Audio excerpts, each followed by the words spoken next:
supply of spinal cord. Now, vertebral arteries are the main source of blood to spinal cord.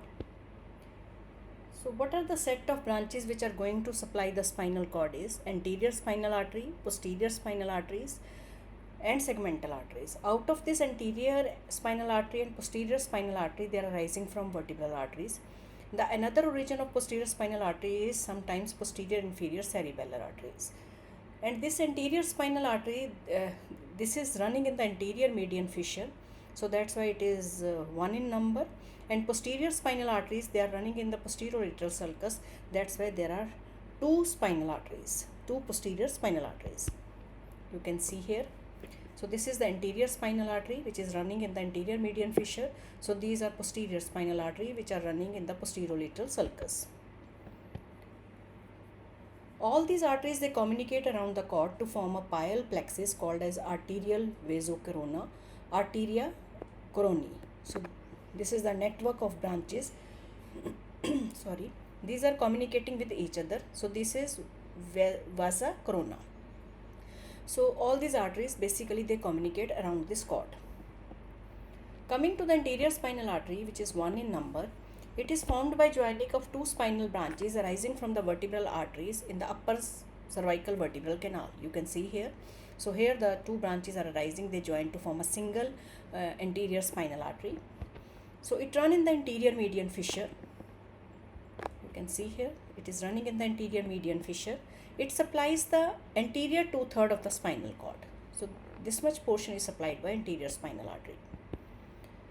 Now, if the occlusion of this artery is happening, so it is leading to anterior spinal artery syndrome, and this syndrome presents with the motor symptoms. Why? Because due to the involvement of the corticospinal tracts and anterior gray column tracts.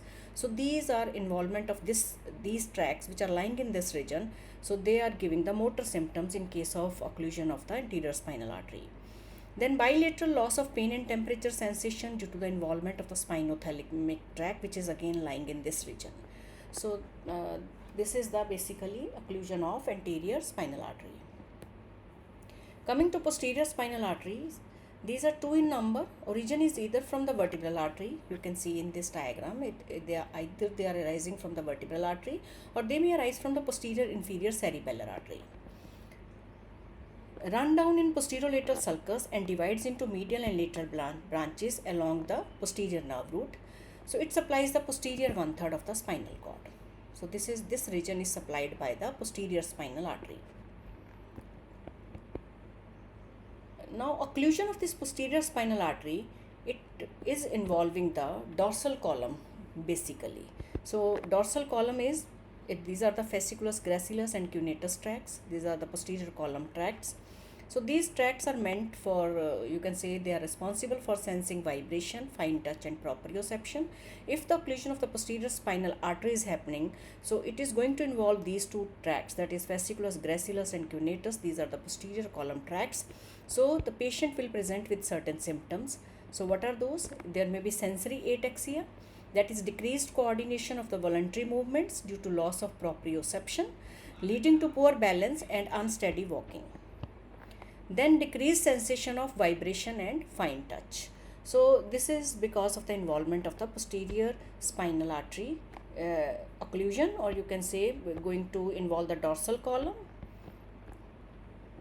Now coming to the third set of arteries, that is segmental arteries. So segmental arteries, it is arising from some arteries which are lying outside the spinal cord.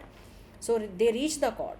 These segmental arteries, they reach the spinal cord through anterior and posterior radicular arteries which are running along the corresponding roots of the spinal nerves. So this is the posterior root of the spinal nerve, this is the anterior root of spinal nerve. So these radicular arteries, they are running along with these nerves, and that's why the name is given anterior and posterior radicular arteries. Now what are the arteries from where these segmental arteries they are getting origin? These are the branches from the deep cervical, ascending cervical, intercostal or lumbar arteries. You can see in this diagram now, these are the posterior spinal artery, this is the anterior spinal artery, and this is a segmental artery dividing into anterior and posterior radicular artery.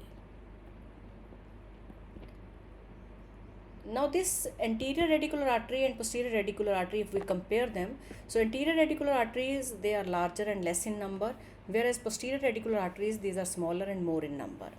Coming to the anterior radicular arteries, that is at the level of T1 and T11, these radicular arteries are very large and we call them as arteria radicularis magna or artery of Adam Key Wiggs. Now what is the clinical importance of these radicular arteries? So these radicular arteries are end arteries. If any one of them is blocked, so it causes the damage, the area which is it is covering, the area supplied by them, it will get damaged. Coming to the venous drainage of the spinal cord, so the veins, they drain into 6 tortuous longitudinal channels. So what are these channels basically?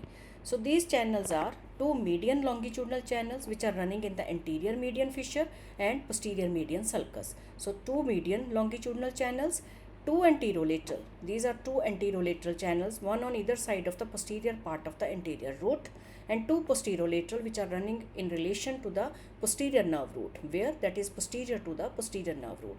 So there are 6 longitudinal channels which are going to drain the spinal cord, and ultimately these veins, they drain into an internal vertebral venous plexus. So what is the clinical importance of this vertebral venous plexus is that they have communication with the basilar plexus of veins or basilar venous plexus. So this is all about the blood supply of the spinal cord, which includes the arterial supply as well as the venous drainage. Thank you very much.